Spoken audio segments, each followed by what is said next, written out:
Je ne me suis jamais retrouvé ni à droite ni à gauche. D'abord, je suis issu d'une petite famille de gauche qui, avec la résistance et de Gaulle, est devenu gaulliste. Je me suis toujours défini comme gaulliste. Je n'ai jamais été républicain, mais qui n'est plus maintenant la doctrine gaulliste, de certaines idées de la France, de la société. Je me suis parfaitement entendu avec François Hollande, parce que c'est un homme qui est capable d'écouter. Je me suis très très mal entendu avec Sarkozy, parce que je ne le comprends pas. Ce qui m'importe au-delà des idées, c'est le contact avec les uns et les autres.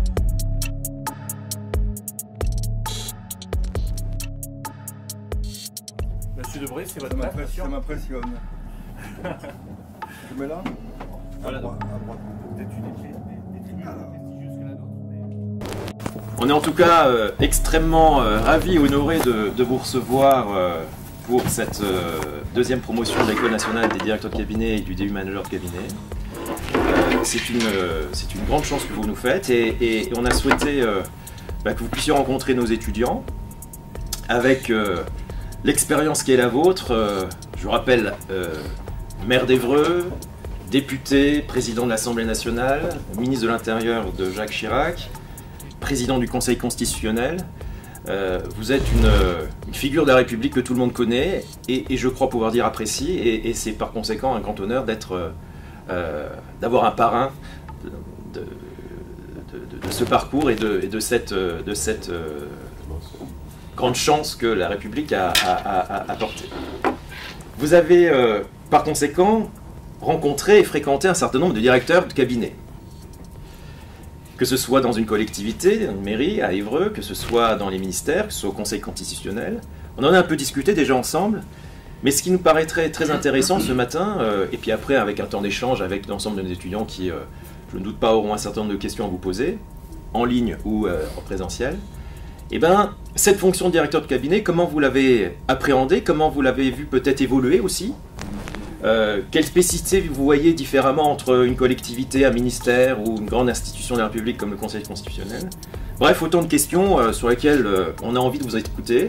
Donc je ne vais pas être plus rapide parce que c'est vous que nous avons envie d'entendre. La principale fonction de ce principal collaborateur, du directeur, c'est ce dialogue avec le patron. C'est ce dialogue avec celui avec qui on travaille, dialogue de vérité, de confiance et même d'amitié. La deuxième qualité que j'attendais aussi bien à Évreux qu'à Paris, c'est que ce directeur de cabinet, je leur disais toujours, ne soyez pas un petit chef. Non, écoutez le personnel, écoutez ces hommes et ces femmes, organisez des rencontres. Je disais toujours, quand j'ai changé de directeur de cabinet à Évreux, je disais toujours à mon directeur, passe de service en service. Ce que je faisais moi, mais je faisais d'ailleurs sans directeur, pour qu'il y ait un dialogue facile. Et je disais, ta capacité et ton rôle, c'est aussi de faire en sorte que des femmes et des hommes qui sont sous tes ordres, sans remettre en cause ton autorité, aient la force, le souhait, la volonté de te dire ce qu'ils ressentent et ce qui ne va pas. Et donc, la première qualité d'un directeur de cabinet, pour moi, c'est d'être un homme profondément humain ou une femme profondément humaine. Mais la capacité du patron, c'est d'être capable d'écouter des femmes et des hommes qui leur disent la réalité. Oui, j'ai exercé beaucoup de fonctions et si ça s'est bien passé, de manière générale, c'est grâce à mes collaborateurs. Et quel que soit le titre porté, secrétaire général pour une mairie, directeur de cabinet pour une mairie, secrétaire général pour le Conseil constitutionnel, directeur de cabinet, je ne vais pas m'arrêter au titre même de directeur de cabinet. Je préfère principal collaborateur de la personnalité. Alors, moi j'ai toujours insisté sur plusieurs choses. Je ne veux pas de savants, de gens qui savent tout et qui n'acceptent pas l'idée des autres. Moi, chaque fois que je prenais un collaborateur, je leur rappelais cette phrase d'Anatole France. Anatole France disait « Heureux ceux qui n'ont qu'une vérité. Plus heureux et plus grands ceux qui ont assez approché la vérité pour savoir qu'on ne l'atteindra jamais.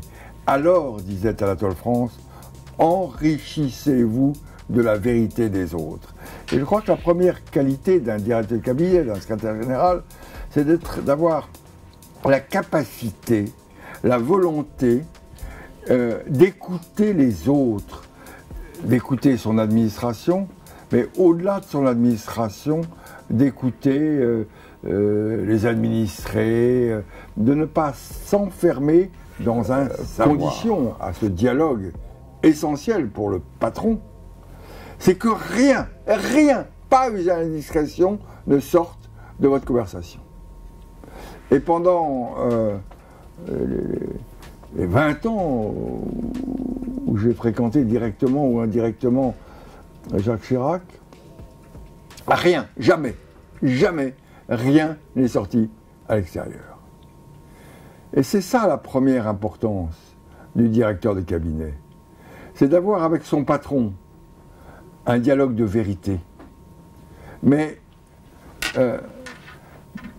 ça reste entre lui et moi. Au Conseil constitutionnel, j'avais décidé, quand je suis arrivé, que les membres du Conseil n'auraient pas de collaborateurs. Pas de collaborateurs. Pourquoi ?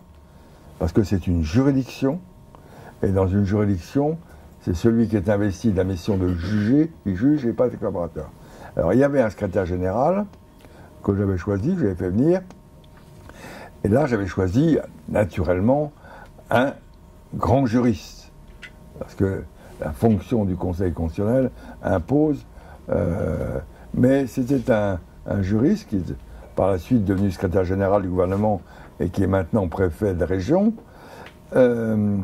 qui connaissait bien le droit, avait la sens du droit, et je lui dis toujours, si on n'est pas d'accord, on peut ne pas être d'accord tous les deux. Surtout dans le droit, on peut tous s'envoyer la gueule. Mais devant les autres membres, nous sommes toujours d'accord. Donc, lorsqu'il y a entre toi et moi, ce que je disais d'ailleurs aux autres directeurs de cabinet que j'avais dans d'autres fonctions, s'il y a entre toi et moi un désaccord, une différence, une opposition sur une décision à prendre, sur l'argumentation juridique, sur tout, alors ça se passe entre toi et moi dans mon bureau, mais jamais à l'extérieur. J'avais appliqué ce que je faisais avec Chirac. Et donc avec le secrétaire général, comme je l'avais avec le directeur de cabinet au ministère de l'Intérieur ou à l'Assemblée nationale, eh bien, il est arrivé qu'on ait des discussions. C'est arrivé qu'on ne soit pas d'accord. Mais l'explication, elle se fait entre quatre yeux et pas avec des témoins. Il doit y avoir entre le directeur de cabinet et le chef aucune différence extérieure. Il ne doit pas y avoir quelqu'un qui puisse dire ben, oui, le directeur il n'est pas d'accord avec le ministre. Non. Et quand autour de la table du Conseil on discutait, le secrétaire général était derrière le président et de temps en temps, j'affirmais des choses dont je savais qu'il n'était pas d'accord. On s'en expliquait après, mais jamais devant. Ça, c'est la règle essentielle.